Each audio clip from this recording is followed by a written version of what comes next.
The New York Post has an article by Fox News contributor Ralph Peters, and oh boy, is it a gem.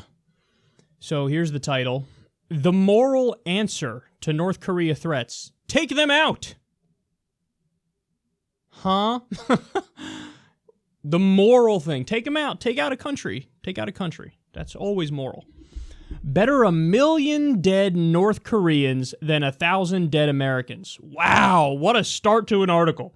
The fundamental reason our government exists is to protect our people and our territory. Everything else is a grace note. And the words we never should hear in regard to North Korea's nuclear threats are, we should have done something. Instead, we should do something. Pyongyang's Sunday test of a hydrogen bomb of devastating power begs for decisive action. Must we wait until Americans die? A preemptive strike against Kim Jong-un's nuclear and ballistic missile programs would be a terrible thing, demanding a vast military effort if done properly, and leaving broad destruction in its wake. But that terrible option increasingly appears to be the least bad option. The question is whether we'll delay action until it's too late to save American lives. When we're threatened with nuclear destruction by North Korea, a military response is not unethical. Rather, inviting a North Korean attack by hesitating endlessly, then witnessing the slaughter of tens, if not hundreds, of thousands of our citizens would be unethical and immoral. Wow. So it's immoral and unethical to not obliterate North Korea. Do you notice how they're doing the exact same thing they did with Iraq here? The exact same thing. So it's always, oh shit, look out.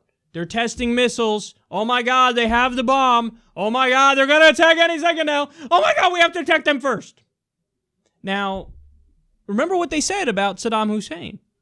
When people said, hey, where's your evidence that this is, that he's going to attack us? They said, well, look, we don't want the first piece of evidence to come in the form of a mushroom cloud. That's what they said. So in other words, if you don't support attacking them, you're an apologist for the massacre of hundreds of thousands, if not millions of Americans. So see what they do there? They flip the burden of proof. The burden of proof, of course, is on idiots like Ralph Peters to demonstrate that, no, seriously, there's an imminent threat of attack from them. But what does he do? You skip over that part and you berate people who demand that evidence by saying, I guess you wanted to do the immoral thing of letting millions of Americans be killed. What? No. We're saying you have no evidence he's going to attack us. And this guy, he's a mouthpiece for the military-industrial complex. That's what he is. Because our intelligence agencies have concluded, this isn't just me talking, this is our intelligence agencies have said, oh, by the way, yeah, they want the weapon, they want the bomb as a deterrent. Weird. You listen to idiots like Ralph Peters, Kim Jong-un just wants to make the bomb to launch it against Toledo in 8 minutes. Turns out, no. It turns out they want a deterrent. They're afraid of aggression and an offensive strike from the West. So if they have the bomb, they feel like, well, then they can't topple us because then they know that we'll retaliate and we'll kill a lot of them. So that doesn't mean Kim Jong-un's a good guy. It doesn't. Let's be clear about that. He runs a horrifically brutal, grotesque regime. It's an authoritarian regime. It's basically a hostage crisis. People in North Korea are under the iron fist of Kim Jong-un. They have no rights and no freedoms. It's not an advanced country. So that's not saying he's a good guy. But it is saying he's not going to do an offensive strike because he knows how that's going to end. But Ralph Peters wants to attack him anyway and pretend like he's going to launch on us any second, which is a lie, the same lie used in Iraq. He's not even bothering to try to make the case that he's actually going to do that. He's just saying, be afraid, let's act. Well, then, Ralph Peters, what you're doing is you're sentencing tens of thousands, if not hundreds of thousands of people in South Korea, Seoul particularly, to die. That's what you're doing. But hey, look, as he says, better 1 million dead North Koreans than 1,000 dead Americans. So let's kill 1 million of them, and it's the ethical and the moral thing to do. See, this is how atrocities are rationalized and justified. you never have a situation where the people carrying out the atrocities think they're carrying out an atrocity. That's never happened in human history. It's never, not once, been the case that people carrying out the atrocities go, we're carrying out an atrocity right now. Never happens. In other words, they have a whole boatload of rationalizations and justifications to make themselves sleep better at night.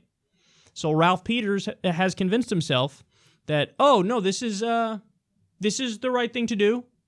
It's the right thing to do because they're going to attack us and they have the bomb and they're about to do it. And so, we're such victims and we're so oppressed. The U.S. military and the United States, we're so oppressed by North Korea, a country beyond poor, has a military budget of 37 cents, that we've been put in a corner. We have no choice but to act. The fact he doesn't see it, and the fact that the New York Post casually has an opinion piece calling for fucking genocide.